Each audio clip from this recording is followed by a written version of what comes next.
very good evening and a warm welcome to the show. Tonight, we speak about violence and our focus is on children. At the beginning of this pandemic, the greatest fear was COVID-19. As the weeks went on, it went beyond that to just how badly society was affected by the actions taken to prevent the spread of the disease. Many families have spent more time with each other than they ever have. That is a good thing in many ways for many households. But as we have come to see, it has also been a terrible thing for other households. Children are out of school and they will continue to be for a little while longer. They're experiencing violence firsthand. As the parents and caregivers fight, children are not far away. They are watching, listening to the verbal exchanges, watching the physical fights. They are also suffering mistreatment, incest, abuse, exploitation, and so on. We spoke to Andrew Kamgasa, a probation officer in Nyantonde, and the picture he paints is grim. Since the start of the lockdown, there have been over 100 child-related cases in that area alone. The father will tell you point blank that I gave in my child for marriage because I did not have kawunga. Recently, one parent and the perpetrator have been remanded in Masaka. He gave his daughter into marriage, 14-year-old, for kawunga. Imagine, just kawunga and 200,000. So that daughter was rescued.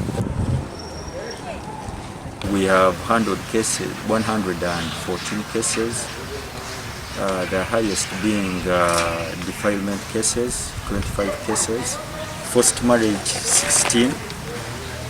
Teenage pregnancy, 9. Child neglect, 36. Child abandonment, 2. Special needs children, 9. Child-headed households, 2. Physical assault, 6. Psychological torture, 5. And incest, 5. This recent case we handled of a 2-year-old child, girl child, who was defiled. People came to someone's home to fall trees, and with a sympathetic heart, the caregiver of this particular client, survivor, called them for break. And after the break, during these other two went back to their duty, but this particular one, the perpetrator, deceived this young child, started showing her video games on using the phone, and eventually defiled her. I'm calling upon all parents out there. Let's take responsibility of our children. Know where your child is at every particular situation. We thought that you could easily trust a dad, but these cases, the 5 cases we have handled, involving fathers sleeping with their own children and then impregnating them. If you have a case against violence, child rights violation, go to the child helpline. We have a toll-free number, 116. We also spoke to the police in the area. You can't rule out some moral decadence we see within some of our family members, but with the intensification of community policing, we have been in different media and different local radio stations emphasizing the need of being careful and the need of the parent or guardian to take extra precautionary measures to guide their juvenile, to guide their sibling, to guide their children. But nevertheless, those who have been a prey to that, we have always encouraged the parent and the guardian to ensure that whatever happens, they report at a very fast time possible. Somehow it may affect the empirical evidence or evidence which could be of great importance to pin the perpetrator. Because we must know that as per our constitution, there is that presumption of innocence under Article 22 of the Constitution of the Republic of Ghana, which talks about any suspect, any person suspected to be having committed an omission of crime is presumed to be innocent. So the burden of proof lies to the side of the prosecution to prove a case beyond reasonable doubt. So I encourage or I appeal to the general public to be conscious of to report timely. Some parents tend to look at that sexual related offenses as cases of commercialization. They have commercialized such cases So basically, it's a sound warning to all the public or to the entire community that basically conniving with the perpetrator to settle such capital offenses is criminal in nature. The chairman or else one will tell the parent, but why don't you leave this person is going to give us 500,000, you leave it. And that has caused a lot of problems to the survivors, the girl children. Most of these girls come from, they are deceived. An auntie comes from like Yantonde town and goes to the village, tells the parents, promising the parents that they are going to have a better life in town, they are going to educate them from town. But when these so-called aunties reach again town, they start like selling these girls. They take them to bars, they take them to the trailers, the trailer drivers, in order to get some money, because there is a certain percentage she has to give the auntie. We have worked hand in hand with police, and all those cases which we've just mentioned, 2 years, 3 years, as I talk now, the perpetrators have been remanded.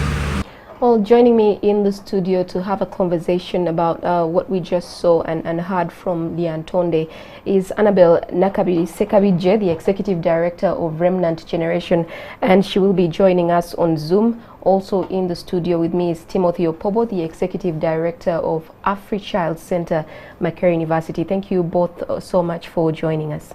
Thank you for inviting us. And thank you, Josephine, for having us. Looking forward to the discussion. All right, well, let's start with that discussion. When you look at these numbers, over 100 children affected in the last 2 months in one area, Liantonde, what is the problem? Even with the numbers that we've just had, which to me are disturbing, we also have to understand that even in the context now of the COVID-19 measures, those numbers actually represent a smaller number of what the actual picture is. Why? Because with the measures, remember that many people don't have access to some of the centers to report. So the fact that we even have those numbers, first of all, is positive, meaning that even that number are able to be recorded. But the majority are actually not known, implying a much bigger problem. And so why do we have this situation, as you asked?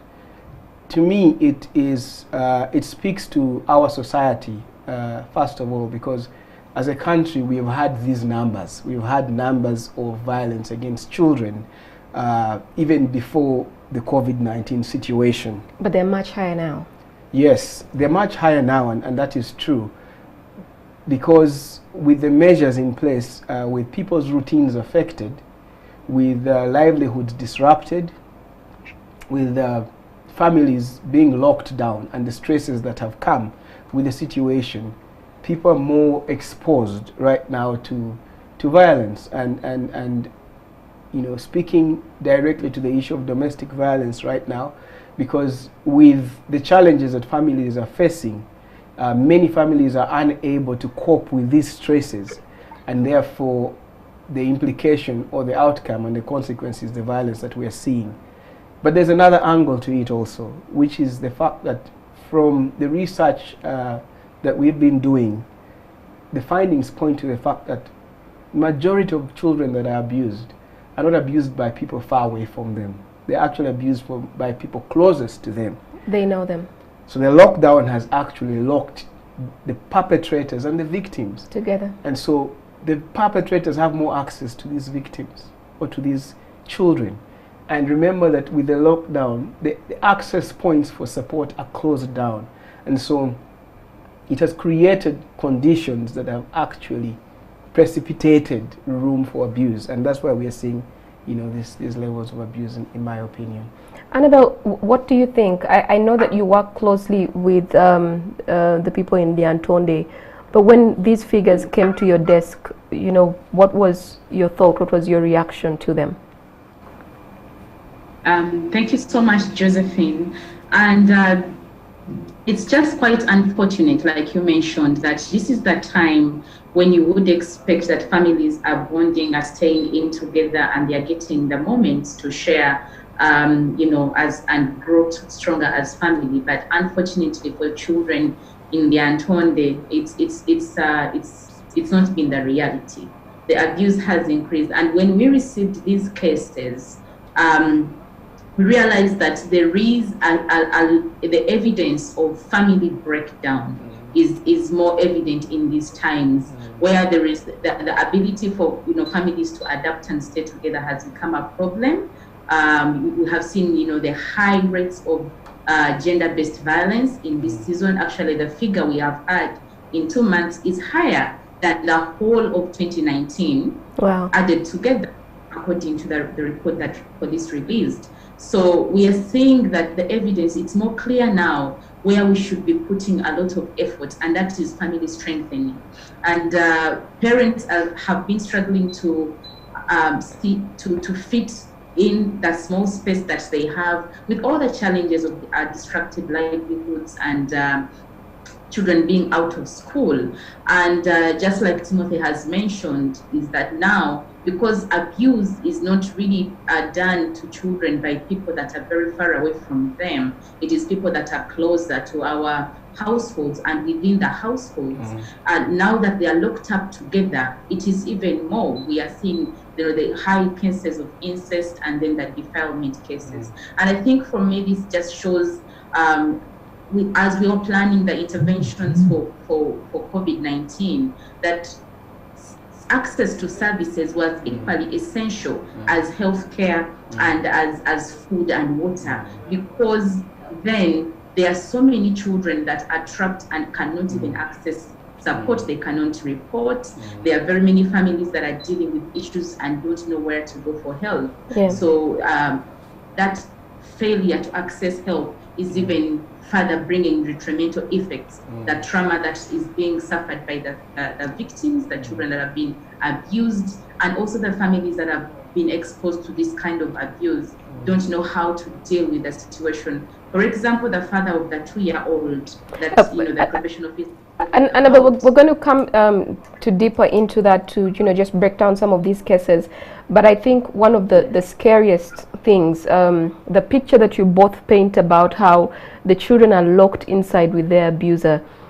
Already we had scares about children being locked in schools with their abusers, boarding schools. Yes. But the place that should be safe, which is home, is now, possibly a worse place, because homes right now, especially in the African setting, don't just have mother, father, sister, brother. They're going to have the extended family. And, when we listen to some of the cases that the probation officer and the police person speak about, this could be your father. This could be the person that you are, who brought you forth into the world. It's a very scary picture. I just building on that and also picking on what Annabelle just shared with us. For me, it also is exposing the realities of our society, in my opinion. It's exposing challenges around parenting. Annabelle mentioned family strengthening and as an area that we need to focus on. But it therefore speaks to some of the challenges that on a day-to-day basis we miss out on how do we deal with conflict in the house as parents, how do we deal with adolescent children, how do we deal, and so it is speaking clearly also to parenting challenges that we are facing as a people, as a country, because when faced with stress, when faced with the challenge that we have today, then our weaknesses are being amplified, and so it's speaking to that, and it's, I think, really a point of reflection for us to realize that indeed we have a parenting crisis. All right, let's take a short break right there, and we'll be right back with to continue this conversation. And especially, I really want us to start off with incest, because it's shown itself to be quite a thing that's coming up, especially during this lockdown. Let's take a short break. We'll be right back.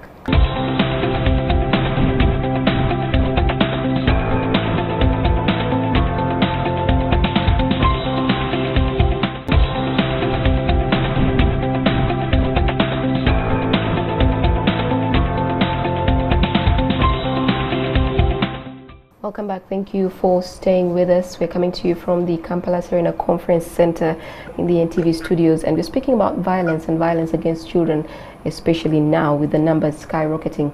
I have with me Timothy Opobo, the Executive Director, AfriChild Center, Makerere University, and joining us online is Annabel Nakabiri Sekabije, the Executive Director of Remnant Generation. Annabel, just briefly tell us in about 1 minute what Remnant Generation does.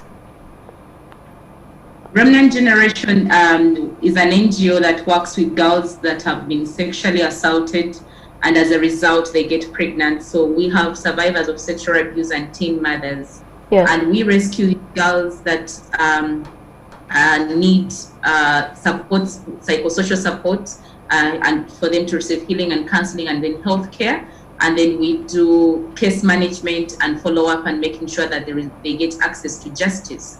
And then on top of that, they get the opportunity to receive skilling or to go back to school depending on the circumstances.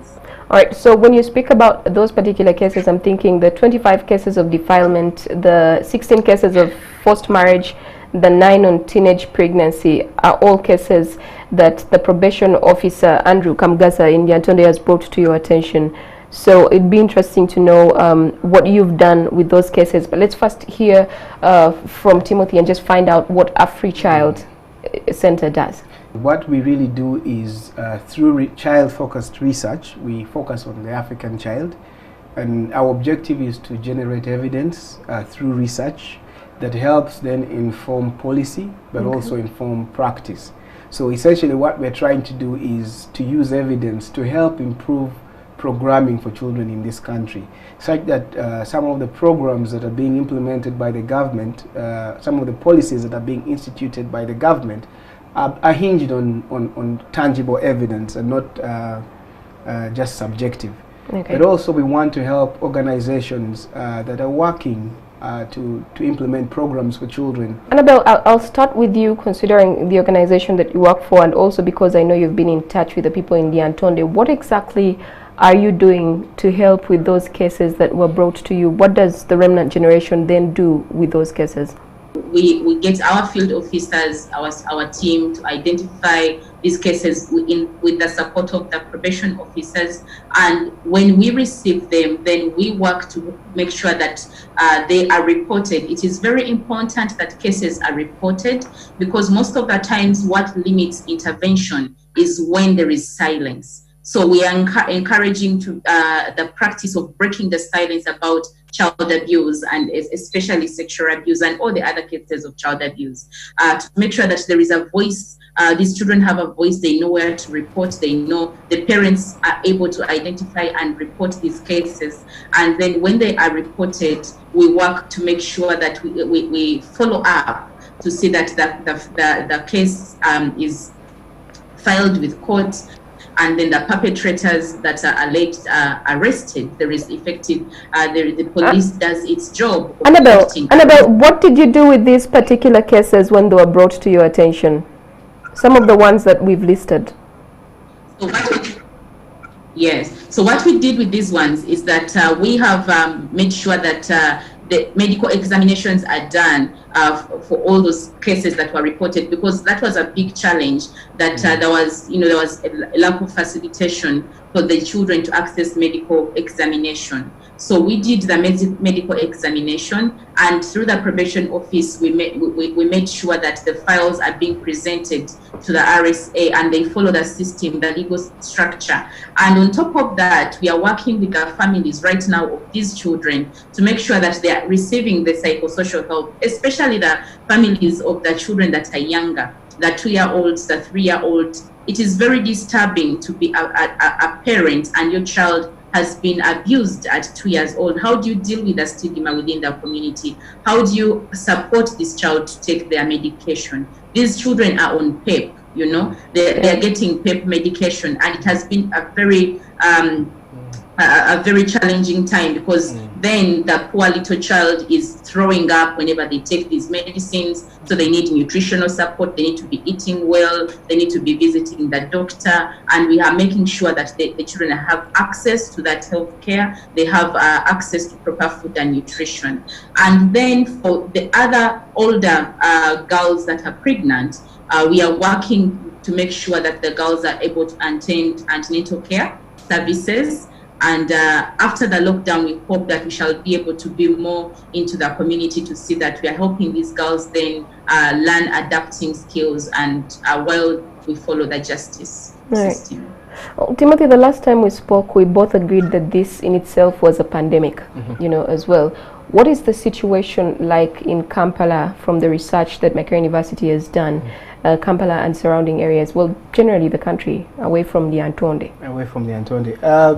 If you will allow me, first of all, I wanted to just, first of all, commend Annabelle and the organization, the Remnant. I think having worked in this area for a long time, one of the biggest gaps we have as a country is really services, response services to when these cases happen, yes.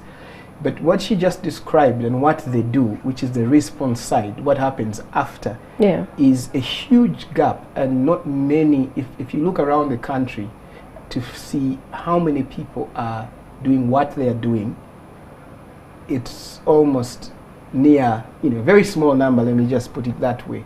And so I wanted to just thank you, Annabelle, and for what you're doing, because that model is actually a model that the country requires. From the studies we have done, you'll find that about 68% of children in this country experience physical abuse. You know, 70% of children in the country, and the majority being girls, probably have experienced sexual abuse. But these are numbers. But these children are victims, and they need support, and that's where these guys look at they actually know faces. They put faces to the figures. You've painted quite a picture. You said 68% of the children in the country? In the country, and this is before COVID. This is before COVID. So given the COVID situation, we are not able to actually point at the figure yet, because access to information is also limited. Probably next week, when we have this situation lifted, we're going to be able to access more information. But what we know, for example, we have a national child helpline, and I was speaking yesterday. That's 116. The 116. I was speaking to the manager of the helpline, and the figures of violence across has skyrocketed. They are not seeing these numbers before. You know, we heard that in the last 2 months we've had 3,000 cases. 3,000 calls coming in.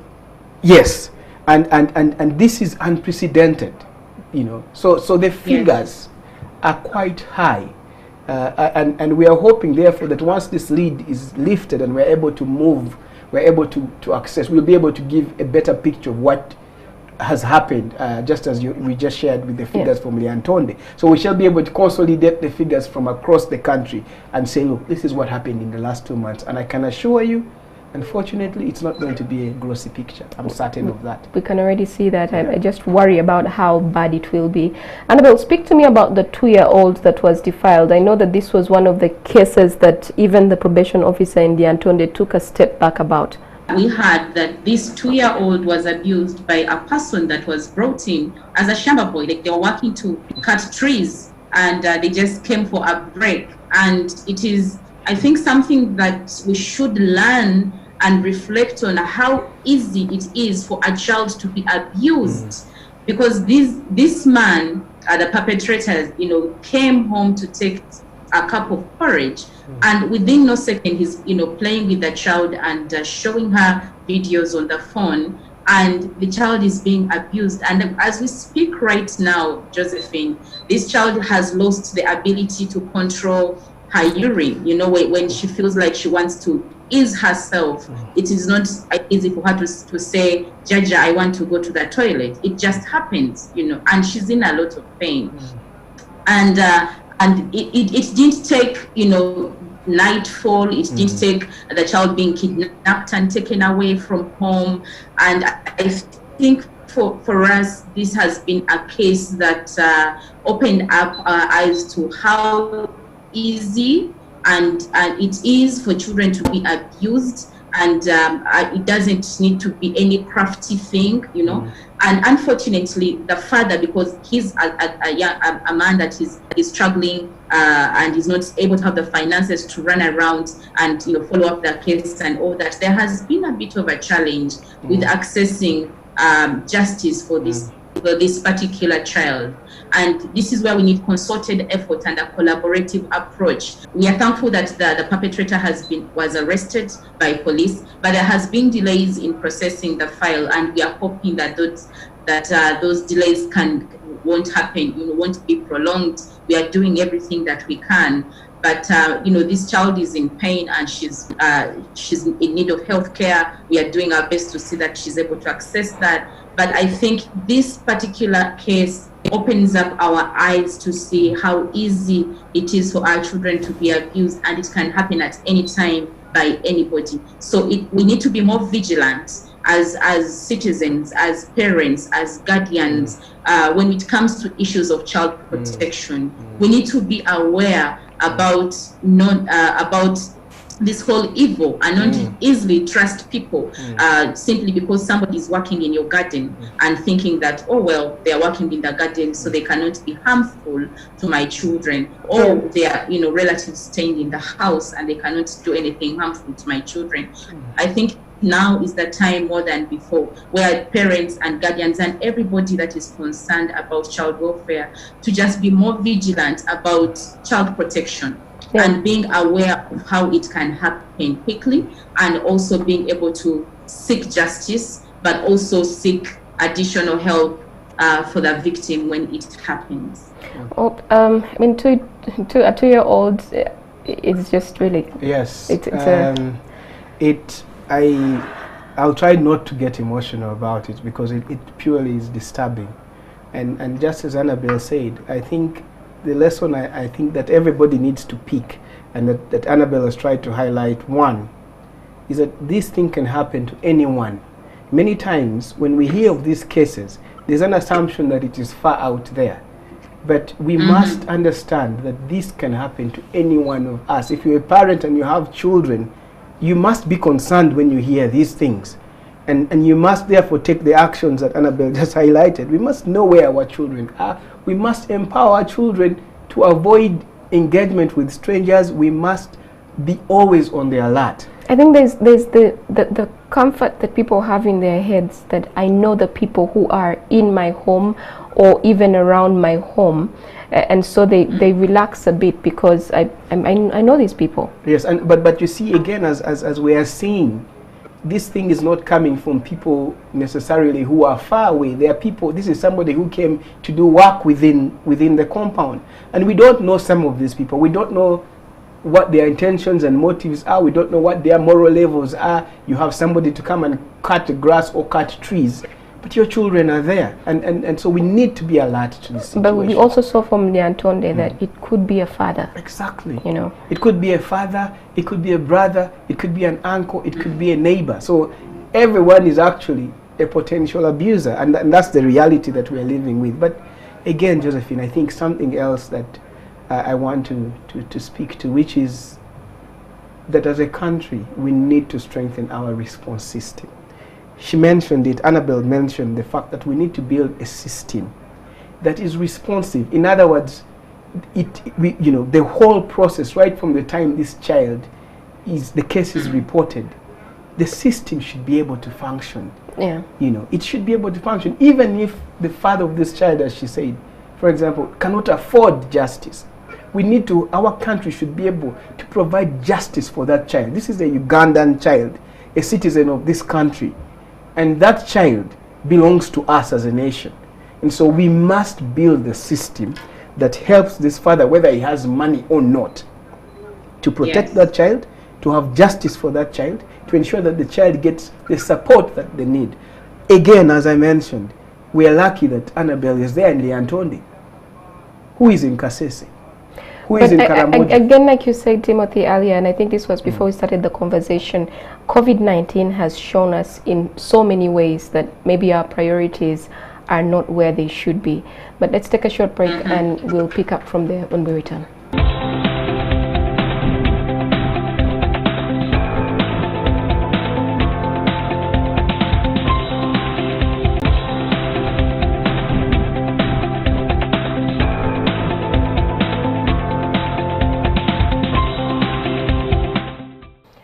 back. Thank you for staying with us. Oh, before we took the first break, I needed us to speak about incest. There was a case that was brought up last week online.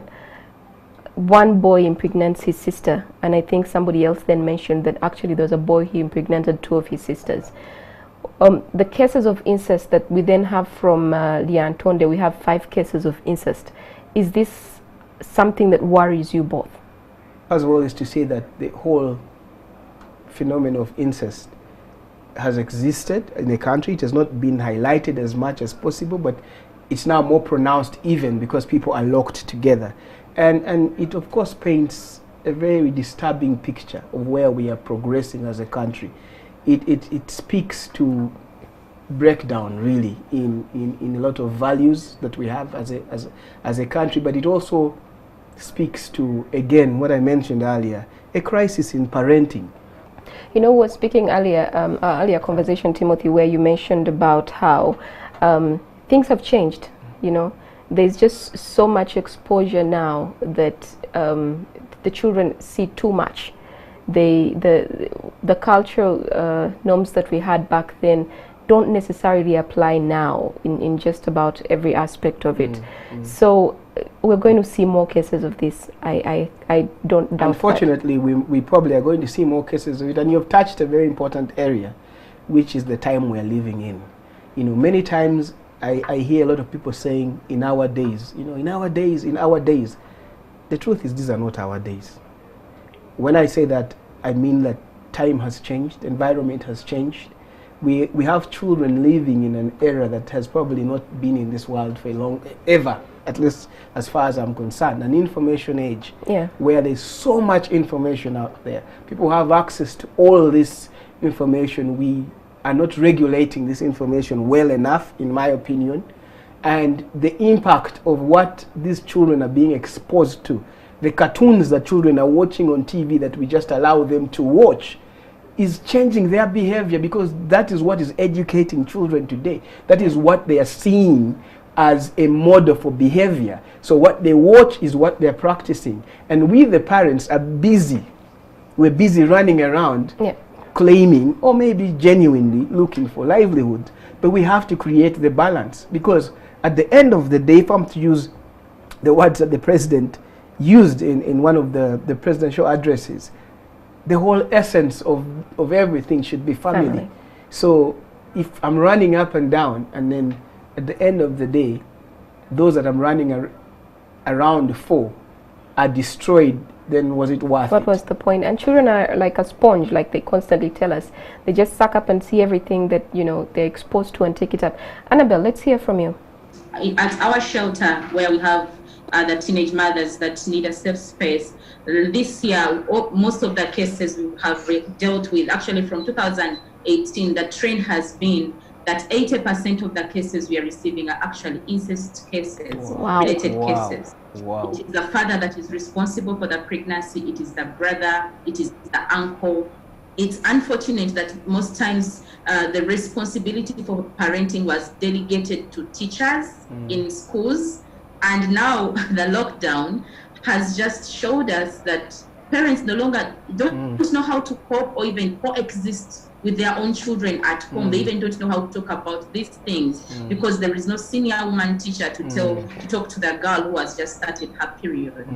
There is no senior man teacher. There is no this other person, the third party that is talking to the child. And it is high time that the parents realize that the primary responsibility to care and protect the child is for the parent and not for any other person. I wanted to find out from you, Annabelle, and also you, Timothy, safe spaces. And Annabelle mentioned about, she spoke about how she was abused. So we did a particular episode with Annabelle. You can check up on previous episodes where she spoke about her story. But when a child is taken away, so you report, for example, this father who abused his daughter. When the child is taken away from the family, where is the safe space that they are taken? So Annabelle, you have a safe space, but where are the other safe spaces around the country where these children are taken, where we are sure they're not going to be subjected to worse treatment?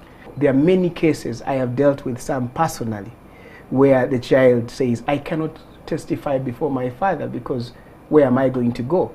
And the reality is, even today, we don't have a strong extended family system as we did in the past. Dynamics have changed. So it is not that as easy as saying, I will take this child to the auntie or to the uncle. It's different.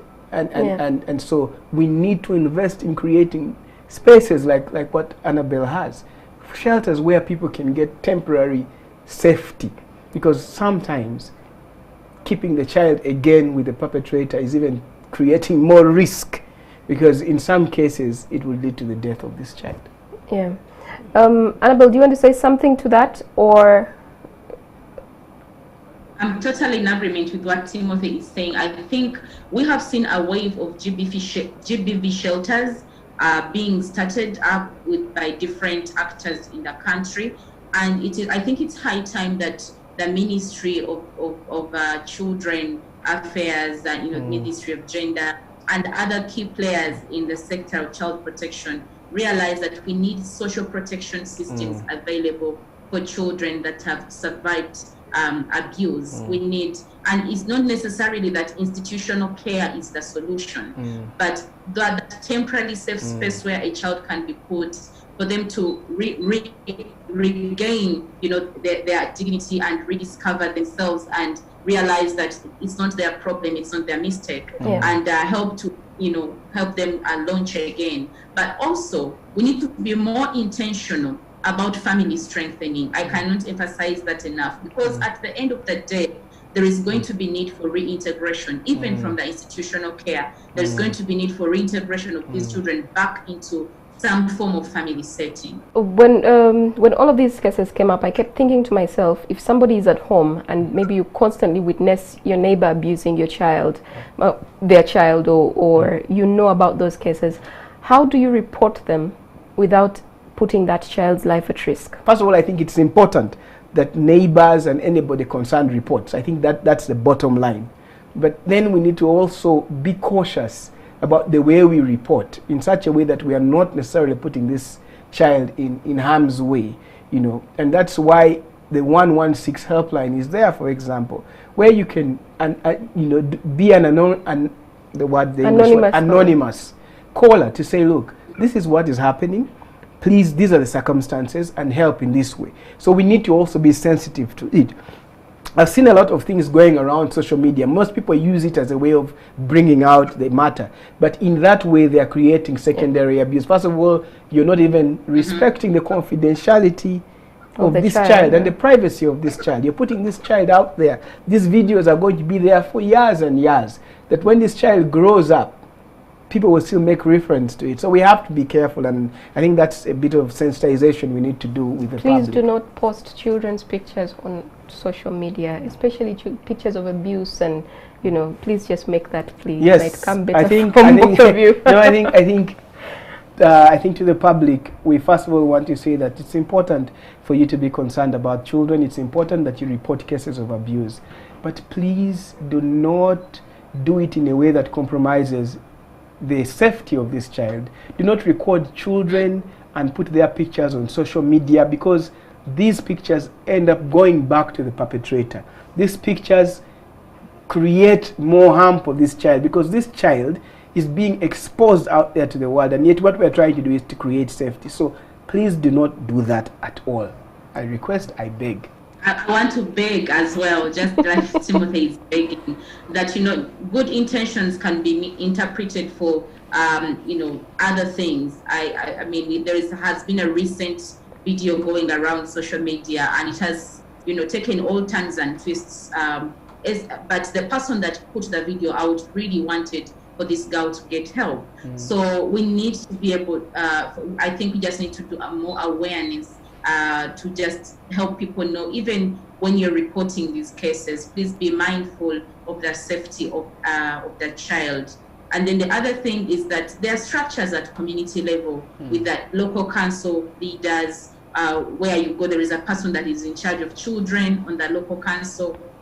So you can, go and report to the LC person, and they're able to come and intervene. And if you see that they're not helping, there is an office within police that handles family and child protection issues. So you can go and report to the person in charge of family and child protection at police, and then they will pick it up from there. And like, of course, the Sauti child helpline as well. And also look within your community. I think people should look within the community and identify any service providers, any existing organizations, civil service organizations that are doing something about children, and then, you know, go out there and seek for help and just report or whistleblow, and then let interventions pick it up from there, but not to expose the children to much greater risk by, you know, putting it out on social media or just going into a confrontation. We've had cases actually of where a teacher reported, and then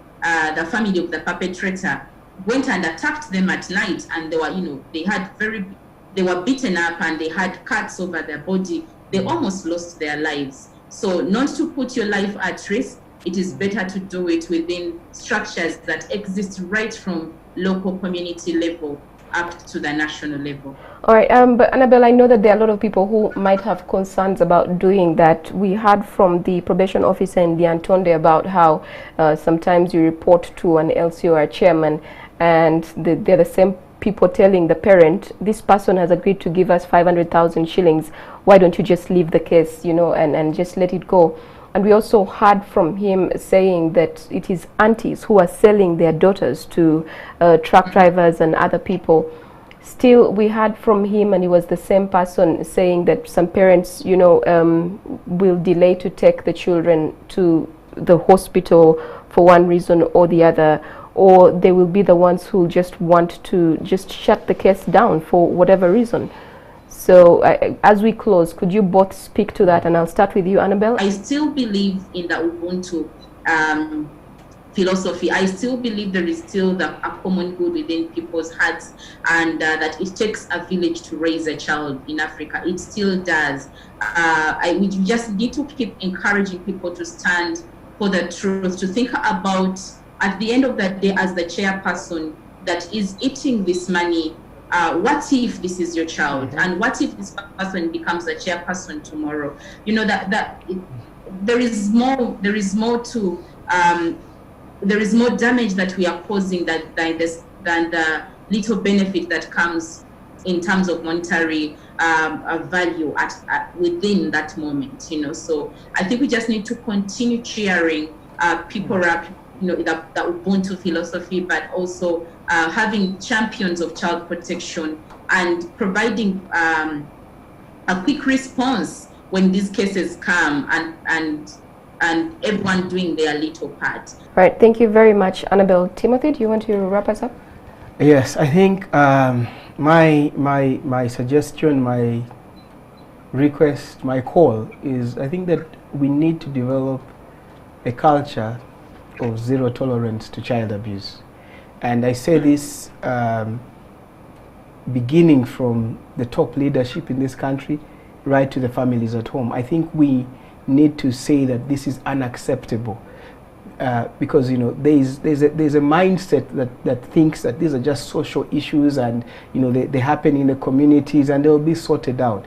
But we must understand that there's a linkage between our aspired progress as a country, our economy. If you have 25% of Ugandan girls being pregnant at teenage age, if you have a 68% dropout rate of children in primary school, you know, you have a very small transition rate of people to secondary school, how are you going to attain your vision 2040? How are you going to make progress? So we need to develop a zero tolerance to child abuse, because it impacts on what we want, what we aspire, the kind of country we want to have, the kind of families we want to have. So it is not something that is on that end and then this is on this end. Yeah. So we need to understand that there is that correlation. They're intertwined. Exactly. And therefore prioritize Yeah. issues of justice for children. We must ensure we have laws in this country, as you know. These laws are supposed to do two things, in my opinion. One is the law is supposed to be able to punish the perpetrator, but it's also supposed to deter those that want to abuse. So we need to make these laws work. And therefore we need to look at what are those bottlenecks. So if somebody takes a bribe, like the LC or whoever, let us punish that LC, such that those others will learn from that. All right. And finally, for the parents, just 5 seconds each of you. Annabelle, as you wrap up, what do you want to tell the parents who are watching? I just want to tell the parents who are watching that you have been blessed to be a parent, and it is your primary responsibility to make sure that your child is safe. Please take that as a priority and take your role of parenting as serious as it is. All right. Timothy? Let us model positive behavior for children, because children are watching us and they're using us as a yardstick for what they want to become in future. So let us not disappoint them by being less than what we should be. And maybe just to say that from a very spiritual perspective, for those who believe in the existence of God, we will be accountable to God for the way we handle this gift that Annabelle has said, the children. If they're a gift, then let's do the best that we can for them. All right. It's really All right. Thank you very much. Thank you, Timothy Opobo, the Executive Director, AfriChild Center, Makerere University, and Annabelle Nakari Sebakije, the Executive Director, Remnant Generation. Thank you for taking the time to speak with us. That brings us to the end of our show for tonight. Thank you for watching. Coming up is NTV Weekend Edition with Sandra Twinodio.